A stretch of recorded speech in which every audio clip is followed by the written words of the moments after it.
మోతీలాల్ నాయక్ గారి యొక్క ఆరోగ్యం రోజు రోజుకు క్షీణిస్తూ ఉన్నది. తెలంగాణ రాష్ట్ర ప్రభుత్వం వెంటనే స్పందించి మోతీలాల్ నాయక్ ఏవైతే డిమాండ్లు కోరుతా ఉన్నారో ఆ డిమాండ్లను వెంటనే పరిష్కారం చేయడం కోసం రాష్ట్ర ప్రభుత్వం వెంటనే చర్య తీసుకోవాలని ఆల్ ఇండియా బంజారా సేవా సంఘం తెలంగాణ రాష్ట్ర కమిటీ తరఫున తెలంగాణ ప్రభుత్వాన్ని డిమాండ్ చేస్తూ ఉన్నాం. మోతీలాల్ ఆరోగ్యం ఏమాత్రం క్షీణించినా ఏమైనా నష్టం జరిగితే యావత్ తెలంగాణ రాష్ట్రంలో ఉండే బంజారా గిరిజన బిడ్డలు ఊరుకోరని ఈ సందర్భంగా నేను హెచ్చరిక చేస్తూ ఉన్నాను. పైసా ఖర్చుతో పని లేకుండా ఇవాళ వాళ్ళ న్యాయమైన డిమాండ్ వాళ్ళు అడుగుతున్నారు. అది కూడా ముఖ్యమంత్రి, ఉప ముఖ్యమంత్రి గారు, కోదండరామరెడ్డి గారు, రియాజ్ గారు ఇట్లాంటి వాళ్ళు ఇచ్చిన డిమాండ్లే. ఆ డిమాండ్లు ఏవి కూడా అన్యాయమైన డిమాండ్లు కాదు. ఖచ్చితంగా వీళ్ళు ఎవరైతే గద్దెనెక్కిచ్చిరో వీళ్ళు మళ్ళీ గద్దె దింపుతారు. నిరుద్యోగులు నిరుద్యోగులు అయితే గద్దె నింపించారో రేవంత్ రెడ్డి గారిని వాళ్ళే గద్దె దింపుతారు. గద్దె దింపేదాకా వాళ్ళ వెంట ఉంటామని చెప్పేసి ఈ సందర్భంగా తెలియజేస్తా ఉన్నాము. గిరిజన బిడ్డ ఇవాళ ఆయన ఆరోగ్యం చెడిపోకముందే ఆయన ఆరోగ్యము ఇవాళ కిడ్నీలకు ప్రాబ్లం ఉంది.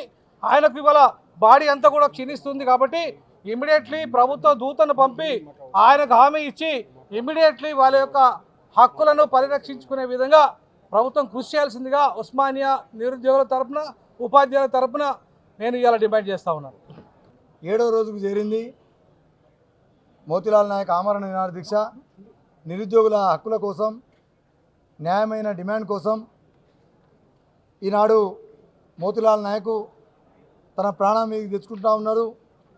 ఈ నిరుద్యోగుల సమస్య తీరితే చాలన్నట్టుగా అతనిది ఆలోచన విధానం ఉన్నది.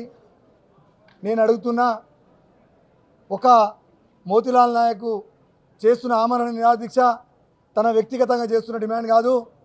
మోతీలాల్ నాయక్ చేస్తున్నటువంటి దీక్ష యావత్ ఈ రాష్ట్రంలో ఉండబడిన నిరుద్యోగుల యువకుల కోసం, మెగా డిఎస్సి ఏర్పాటు చేయడం కోసం, గ్రూప్ 1లో 1:100% ప్రకారం పిలవడం కోసం, జియో నెంబర్ 46 బాధితులను న్యాయం చేయడం కోసం, గ్రూప్ 2 2000 పోస్టులు పెంచడం కోసం, 3000 పోస్టు గ్రూప్ 3ని పెంచడం కోసం మాత్రమే చేస్తూ ఉన్నాడు. నేను అడుగుతున్నా, ఇదే ఇంకొకసారి అడుగుతున్నా కోదండరామ్ గారిని, ఇదే అడుగుతున్నా బల్మూరి వెంకట్ను, ఇదే అడుగుతున్నా మన రియాజ్ గారిని, తీన్మార్ మల్లను, వీళ్ళని అడుగుతున్నా. వీళ్ళతో పాటు ఈ రాష్ట్రంలో కమ్యూనిస్టులను కూడా నేను ప్రశ్నించదలుచుకున్నా. ఎక్కడ బండిరు, ఎందుకు రావట్లేదు? ఒక గిరిజన బిడ్డ నిరుద్యోగ యువత కోసం ప్రాణాలు మీదే తెచ్చుకొని ప్రాణాపాయ స్థితిలో ఉంటే ఎందుకు విప్లవ పోరాటాల్లో చేస్తున్నటువంటి కమ్యూనిస్ట్ పార్టీలు ఇప్పటివరకు ఎందుకు స్పందించట్లేదు? మీరు స్పందించకపోవడానికి గల దాని అంతర్యం ఏంటి? ఎవరి ప్రయోజనం కోసం మీరు కమ్యూనిస్ట్ పార్టీలుగా మీరు అట్టే ఉండిపోతున్నారు? దయచేసి ఇది మంచి పద్ధతి కాదు. మీ మీద ఉన్న గౌరవాన్ని పోగొట్టుకోకండి. ఇప్పటికన్నా మీరు దయచేసి ఈ మోతీలాల్ నాయక్ చేస్తున్న పోరాటంలో మీరు భాగస్వామ్యం కావాల్సిందిగా విజ్ఞప్తి చేస్తున్నాం. ప్రతిపక్ష పార్టీలను మీరు చిత్తశుద్ధితోటి మోతీలాల్ నాయక్ను వెన్నంటి ఉండాల్సిందిగా బీఆర్ఎస్ను, బీజేపీను, బీఎస్పీను, ఇతర రాజకీయ పార్టీలను కోరుతా ఉన్నాం. నిరుద్యోగుల కోసం, నిరుద్యోగుల జీవితాలతోటి రాజకీయాలు కానీ ఆటలు ఆడుతాయని విజ్ఞప్తి చేస్తూ ఉన్నాం. తక్షణమే ప్రభుత్వం దిగిరావాలి, చర్చలు జరపాలి, వారి న్యాయపరమైన డిమాండ్ను సాధించి వారి ముందుకు పెట్టాల్సిందిగా డిమాండ్ చేస్తూ ఉన్నాం. జై తెలంగాణ. ధన్యవాదాలు.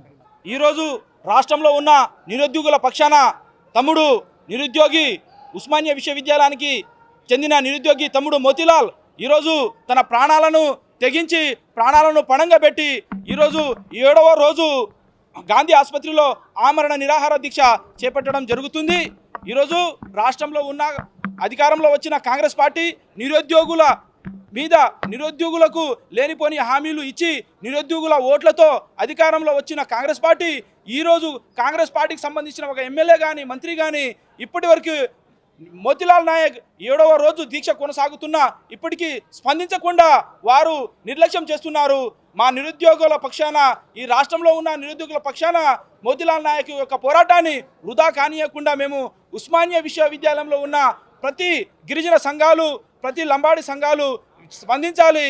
ఈరోజు మా లంబాడి ముద్దుబిడ్డ, సూర్యాపేట ప్రాంతానికి చెందిన మోతీలాల్ నాయక్ లంబాడి ముద్దుబిడ్డ తన ప్రాణాలను పణంగా పెట్టి ఈ రాష్ట్ర నిరుద్యోగుల కోసం నిరాహార దీక్ష చేయడం అనేది మా ఈ జాతికి సంబంధించి గొప్ప విషయంగా మేము పరిగణిస్తున్నాం. కాబట్టి రాబోయే రోజుల్లో మోతీలాల్ నాయక్ ప్రాణానికి ఏదైనా జరగరానిది ఏదైనా జరిగితే ఈ రాష్ట్రంలో ఉన్న గిరిజన లంబాడీలు అయినా నిరుద్యోగులు అయినా ఈ కాంగ్రెస్ ప్రభుత్వాన్ని వదలకుండా వెంటబడి వేటాడి మరి మేము గద్దె దింపుతామని ఉస్మానియా యూనివర్సిటీ నిరుద్యోగుల తరపున మేము మద్దతు ప్రకటిస్తున్నాము. గత ప్రభుత్వానికి వ్యతిరేకంగా ఓట్లు వేపించుకొని మాయమాటలు చెప్పి ఈరోజు ప్రభుత్వం వచ్చిన తర్వాత ప్రభుత్వం వచ్చిన తర్వాత ఈరోజు కలవకపోవడం సిగ్గుచేటు.